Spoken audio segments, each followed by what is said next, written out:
La sala de la Corte se prepara ahora para una declaración que se hará vía videoconferencia. Estará hablando Juan Francisco Arrom Sujurt, presunta víctima, propuesto por el representante de las presuntas víctimas. Declarará sobre los hechos ocurridos entre el 17 de enero y el 30 de enero de 2002, así como otros hechos relevantes ocurridos con posterioridad. Ahí está Juan Arrom ya en imágenes después de mucho tiempo. Fíjense la diferencia. Juan Arrom, cuando ocurrió aquel hecho en el 2002 y hoy. Vamos a escuchar lo que dice. ¿Me escucha bien? Lo escucho perfectamente. Muchas gracias. La agradecería manifestar ante la Corte su nombre. Juan Francisco Arrom Sujurt. Muchas gracias. Nacionalidad y lugar de residencia. Nacionalidad paraguaya, residente en la ciudad de Curitiba, República del Brasil. Muchas gracias. El declarante deberá limitarse a contestar clara y precisamente las preguntas que se le informan, que se le formulen. Se le informa que fue citado por la Corte para declarar sobre los hechos ocurridos entre el 17 de enero y el 30 de enero del año 2002, así como otros hechos relevantes ocurridos con posterioridad a esa fecha. Se le informa que, de acuerdo con el artículo 53 del reglamento de la Corte, los Estados no podrán enjuiciar a las presuntas víctimas, a los testigos y a los peritos, a sus representantes o asesores legales, ni ejercer represalias contra ellos o sus familiares, a causa de sus declaraciones, dictámenes rendidos o su defensa legal ante la Corte. Presidente. Muchas gracias, señor secretario. Daré la palabra, en primer lugar, a los representantes de las presuntas víctimas para que procedan con el interrogatorio. Hará el interrogatorio y proceder con esto. En primer lugar, quiero saludar muy atentamente a esta honorable Corte, igualmente a los representantes del ilustre Estado paraguayo, a las autoridades presentes, al presidente de la República y demás autoridades presentes, así como al representante de la honorable comisión. El que va a hacer uso de la palabra es Carlos Abadía Pancop y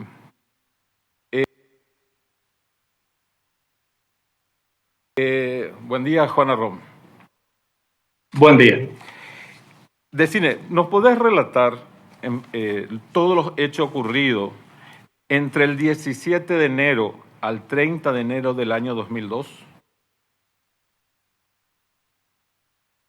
Excelentísimos jueces de la Corte Interamericana de Derechos Humanos, excelentísimos miembros de la Comisión Interamericana de Derechos Humanos, representantes del Estado paraguayo, atinentes fundamentalmente a mi actividad como dirigente político de un movimiento denominado Patria Libre. Ese año de 2002 nosotros teníamos planificado realizar un congreso importante, constituirnos en partido, con vistas a participar de las elecciones generales del año 2003. Secuestrado el 17 de enero por la noche. Participé inclusive de una larga entrevista en una radio de la capital, la Radio Cardinal. Fui llamado ese día 17 de enero por un secretario del ministro de Justicia para que le precisaran los detalles de proyectos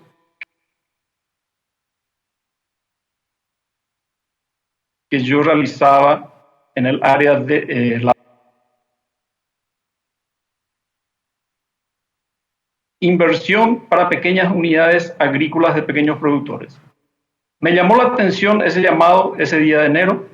Le dije que no podía en el transcurso de la tarde, que al final de la tarde podía visitarlo en su casa.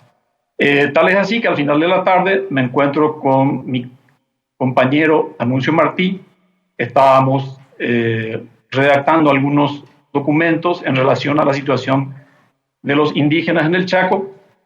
Ahí salimos con su vehículo, le pedí que me acerque a la casa de este señor. En el trayecto este señor me llama vía celular, me dice que se había mudado al centro, me da una dirección, la calle Lugano, entre Hernandarias y Colón, en el centro de la capital.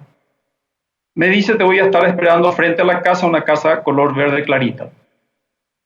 Llego con Anuncio Martínez, lo veo a esta persona frente a la casa, pasa unos metros al frente, yo me bajo, lo llamo con mi celular, ahí me dice, ¿ya estás frente a la casa? Le digo, sí, creo que ya estoy y no te estoy viendo. En ese momento, varias personas armadas salen de ese lugar y de otros lugares y me toman por la fuerza, me introducen a un vehículo, marca Gol blanco de 2 puertas, y ahí comienza una serie de sesiones de torturas incontables. Me colocan un paño en la cabeza, me esposan de manos y pies, me bajan los pantalones, me comienzan a dar golpes en todo el cuerpo, en los testículos. Me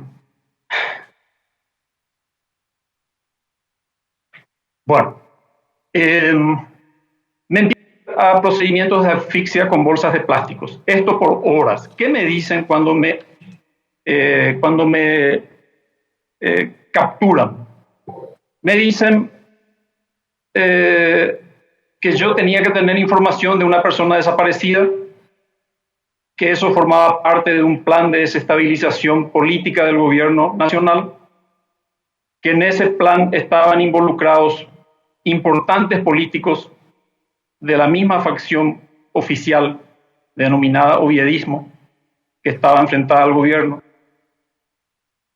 de la oposición liberal y algunos empresarios, que yo tenía que declarar frente a un fiscal llamado Hugo Velázquez que nosotros, de mi movimiento, formábamos parte de ese plan conspiraticio. Yo negué todo, por supuesto, dije que me presenten, si se me acusa de algo, que se me presente ante la justicia, que yo quiero un abogado. Me dijeron, aquí no hay abogado, vos sos un desaparecido. Hasta que no confieses lo que nosotros estamos exigiendo ante el fiscal, de aquí no salís y podés terminar sin vida en cualquier momento. Todo ese jueves a la noche hasta siguieron los procedimientos de tortura, golpes, asfixia con bolsa de plástico, hasta que me el agua, haciéndome una inmersión en el agua, hasta que yo perdí el conocimiento. Cuando recordé el conocimiento, en altas horas de la madrugada, me llevaron a una casa y por el trayecto escuché que decían con radiotransmisores no seco. Ahí yo supuse que era una zona de la zona sur de la capital aproximadamente que yo conozco en general. Me localicé aproximadamente que era esa zona a la que me llevaron. El día viernes, muy dolorido por los golpes, con la nariz sangrando, vomitando agua todavía, uno de los jefes de ese grupo, que después de mi rescate lo conocí por nombre a través de publicaciones periodísticas, de nombre Antonio Gamarra, me dice la sesión va a continuar, que sigan las torturas.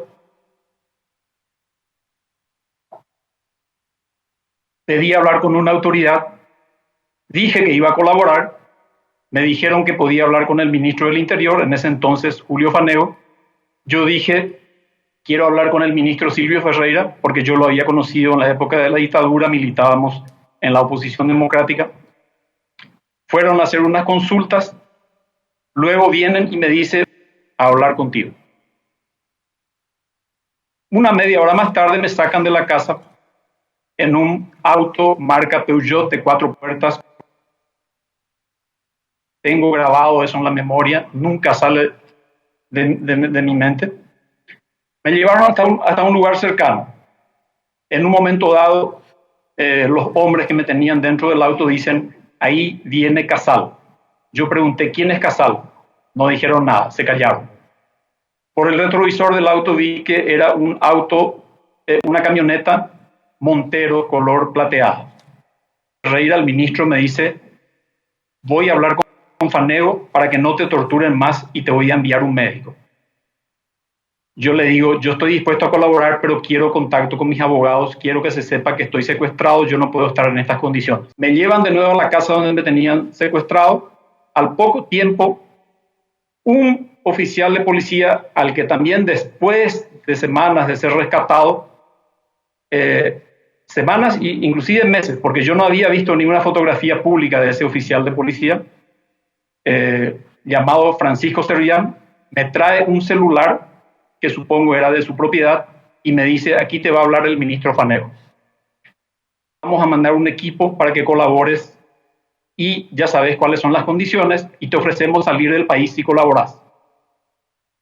En la tarde viene el mentado equipo, me llevan para tratar de hacer reconocimiento de casas de activistas de mi movimiento, me someten a diversos interrogatorios de tipo político, inclusive yo los engaño porque les llevo a otro lugar que no era la casa que ellos estaban buscando.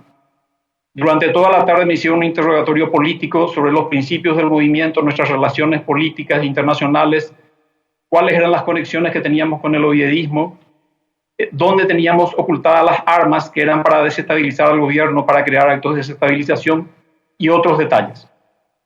Todos en las declaraciones que constan en este proceso.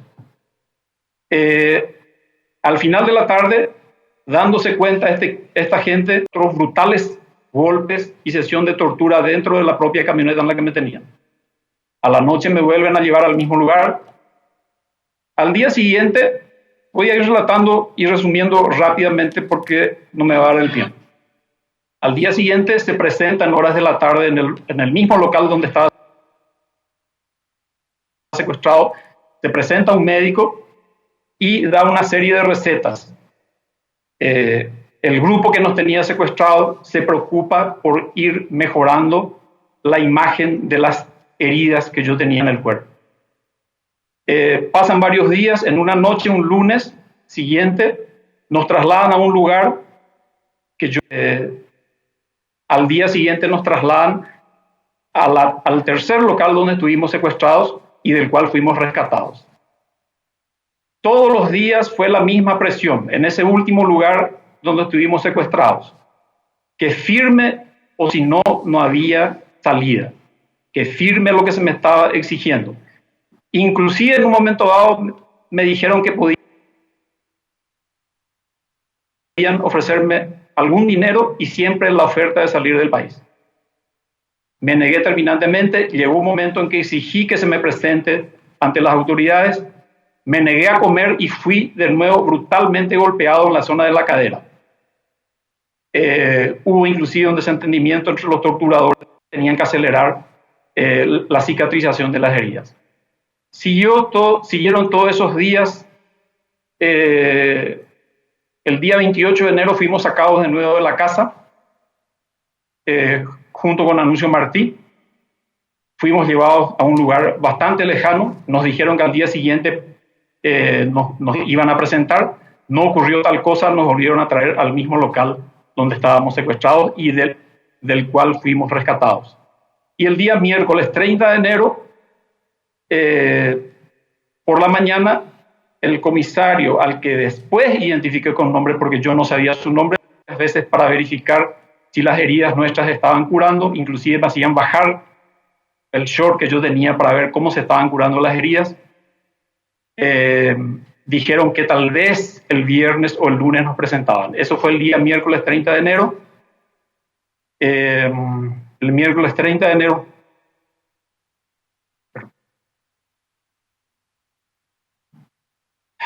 Perdón. De enero.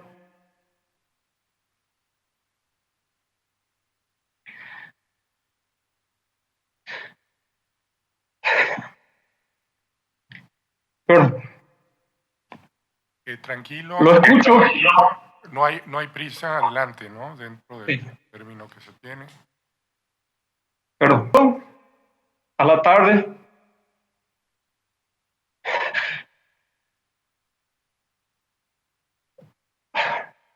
Lo escucho a Martí gritando su nombre.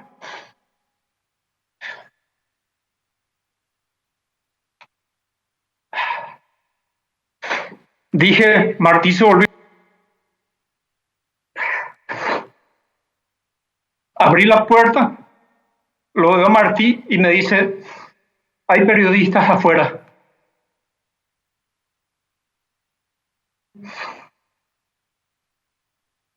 Entonces, empecé a gritar junto con él. Escuché a mis hermanos afuera. No sabíamos si los secuestradores y los torturadores estaban todos en la casa aún. Yo miré a un costado, vi que no había nadie y fui y di una vuelta a la llave, abrí la puerta principal y salí afuera. Bueno, es eso. Es eso lo que puedo comentar hasta el 30 de enero. Dígame, señora Rom, proceso que se investigó su causa, ¿han solicitado diligencia que se lleven a cabo? Sí. Yo puedo testimoniar que el fiscal Fabián Centurión, que fue el fiscal que llevó la investigación al principio,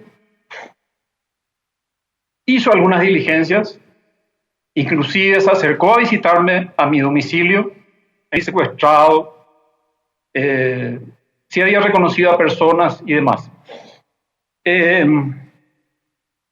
Recuerdo que este fiscal hizo una declaración ya antes de abandonar la investigación porque parece que estaba sufriendo presiones.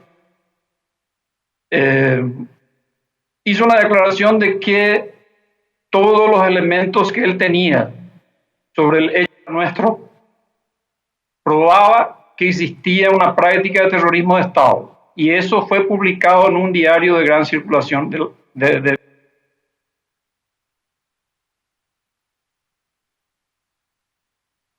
el fiscal Fabián Centurión redactó un oficio dejando a cargo de los fiscales intervinientes nuevos todos los materiales que fueron incautados en los dos locales en donde nosotros estuvimos secuestrados.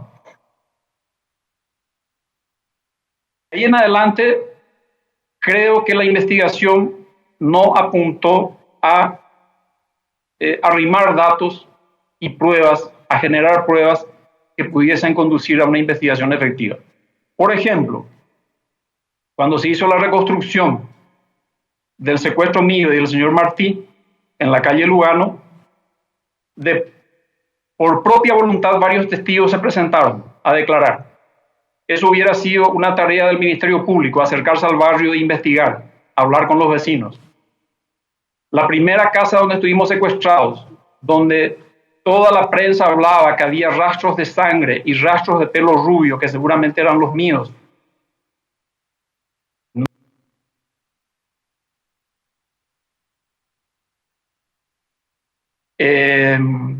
Tampoco se investigó al policía que me pasó el celular para que hable con el ministro Fanego.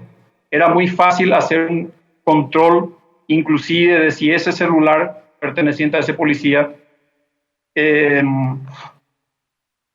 por mecanismos técnicos de GPS, estaba en ese local, qué llamadas hizo. En fin, hay muchas tarjetas telefónicas que fueron incautadas en la casa donde nosotros fuimos rescatados, que no fueron periciadas para saber a qué teléfonos celulares se cargaron, por ejemplo. Y muchas otras damos a la Fiscalía, sí, muchas diligencias.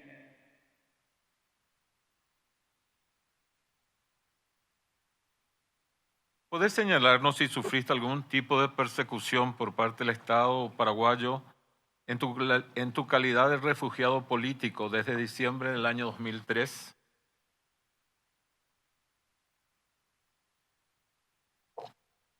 Sí. Puedo decir que desde el momento en que se conoció que nosotros estábamos con estatus de refugiados políticos por el Alto Comisionado de las Naciones Unidas en la República del Brasil, decisión tomada según manifiesto oficial del Ministerio de Justicia del Brasil en forma unánime en el año 2003, el 1 de diciembre. Desde ese momento, altas autoridades, incluido presidente, vicepresidente, fiscal general y autoridades, se han referido a nosotros como condenados y como criminales, sin debido proceso, sin nosotros tener ningún tipo de condena, sin respetar la presunción de la inocencia y manifestar, según mi parecer, una absoluta dependencia del Poder Judicial. Eso ocurrió en los años 2003, 2006. Hubieron pedidos del Estado paraguayo para que se cancele nuestro estatus de refugiados políticos en esos años y se agravó en el año 2010 con una propaganda. Los 3 refugiados por el Alto Comisionado de Naciones Unidas en Brasil, hecho ampliamente conocido a nivel nacional, no desconocido por las autoridades paraguayas. Esa situación creó.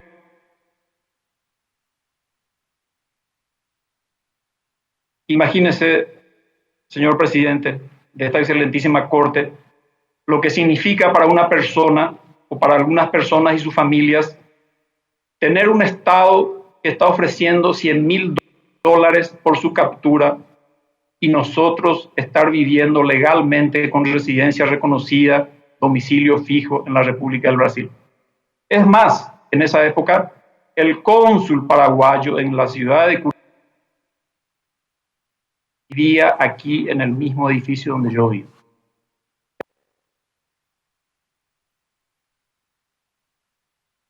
Esa propaganda del Estado paraguayo de ofrecimiento de recompensa por nuestra captura nunca fue cancelada, por lo tanto está vigente. Y yo tengo que andar en una situación de angustia, de zozobra, de inseguridad, de alteración nerviosa, porque hace 8 años un Estado, el Estado de la República del Paraguay, ofreció $100,000 de recompensa por mi captura y la captura de 2 refugiados políticos por el ACNUR, es decir, por las Naciones Unidas, y no tenemos una vida tranquila. Muchas gracias, señor presidente. Muchas gracias a la representación de las presuntas víctimas, al señor declarante.